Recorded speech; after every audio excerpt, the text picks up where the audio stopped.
Tá certo, 7 horas e 46 minutos. Uma greve geral de trabalhadores em Portugal provoca impactos no transporte aéreo entre Brasil e a Europa, é claro, né? Entre a Ibéria. Companhias como a TAP, Latam e Azul cancelaram voos e ajustaram operações por causa da paralisação. A greve convocada por sindicatos portugueses em protesto contra mudanças trabalhistas deve atingir diversos setores da economia, já levou aeroportos a orientar passageiros a checar o status dos voos antes de viajar. Atenção, Gilmar Palusa, né? Porque, afinal de contas, está em andamento, termina amanhã, né? Dias 1, 2 e 3. Começou ontem, termina amanhã. Tem mais destaque do noticiário internacional aqui. Um ataque aéreo em larga escala lançado pela Rússia atingiu diversas regiões da Ucrânia na madrugada desta terça-feira. Deixou ao menos 11 pessoas mortas e mais de 100 feridos, segundo autoridades ucranianas. Na capital, prédios residenciais foram atingidos e incendiados. Estamos falando de Kiev, né? O edifício de 9 andares pegou fogo após o bombardeio. Outro prédio residencial de 24 andares foi atingido por um míssil. Imagine-se você morando no seu prédio e tendo esse estrondo no meio da madrugada. É o que está acontecendo lá faz mais de 4 anos, né? Equipes de resgate trabalham na busca por vítimas que podem estar sob os escombros. Cerca de 140 mil moradores, pelo menos, ficaram sem energia elétrica. Ainda nos destaques internacionais, vamos falar sobre um acordo anunciado pela União Europeia para frear a imigração e criar centros de retorno para imigrantes. Foi uma mudança que permitiria que os países enviassem pessoas que receberam ordens para deixar o território da União Europeia para esses locais fora do bloco. Como assim? Quem explica é a Marina Isidro, ao vivo do Reino Unido, de Londres. Bom dia, Marina. Bom dia, Joana, Felipe, para todo mundo. Pois é, a Comissão Europeia propôs essas regras no ano passado, foram aprovadas e agora precisam somente da ratificação do Parlamento Europeu. E elas prometem acelerar e aumentar o número de deportações na União Europeia, já que as estatísticas mostram que apenas 27% dos que têm os seus pedidos de asilo negados e deveriam deixar os países do bloco, de fato, conseguem ser expulsos. O restante acaba achando um jeito de ficar.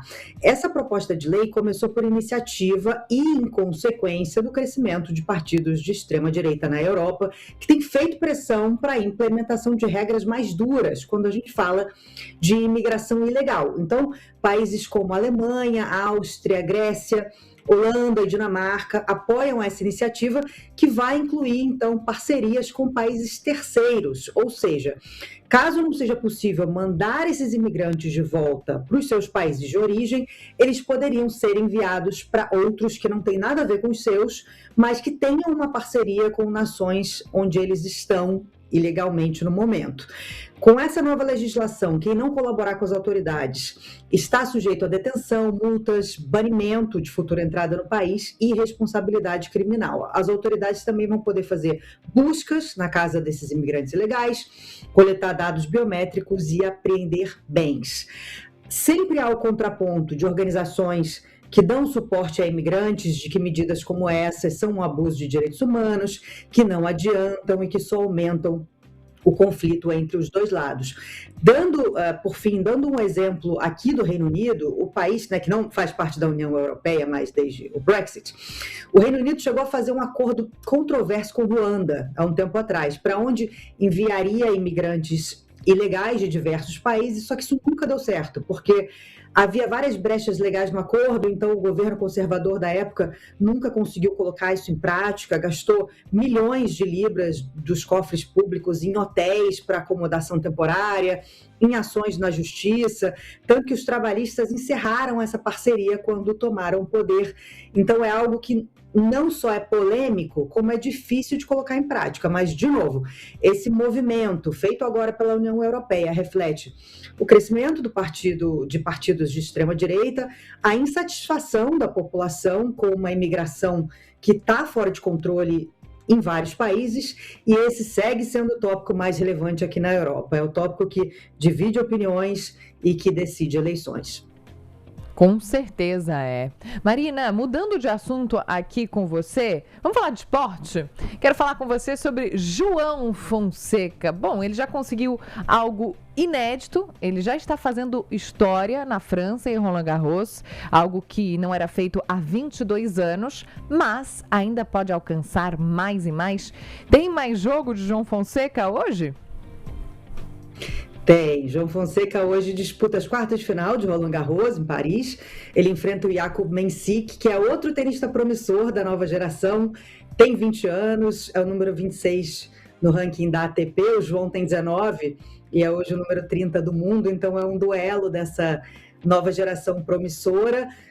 João Fonseca conseguiu aquele feito, né? Derrotou o Novak Djokovic. Então a gente não tem mais no torneio Djokovic, não tem o Carlos Alcaraz, que está lesionado, Jannik Sinner, número 1 do mundo, foi eliminado, né? Então quem passar desse confronto entre Mensik e João Fonseca enfrenta o vencedor de Rafael Jodar e Alexander Zverev, na outra, que jogam as outras quartas de final hoje. O Zverev é considerado o favorito para vencer o torneio, e eu sempre falo que a gente tem que ter muito cuidado, né, ao falar sobre o João. Ele é muito jovem, ele tem muito a evoluir, então para não fazer uma pressão desnecessária, né, mas é fato que ele, em Roland Garros, assim, tá jogando o tênis da vida, uma atuação com muita personalidade, muito foco, né, tem conseguido disputar e vencer jogos de Grand Slam, né, em melhor de 5 sets, então, enfim, tomara que ele passe por mais uma hoje.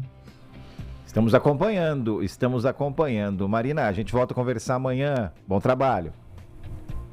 Até amanhã. Valeu.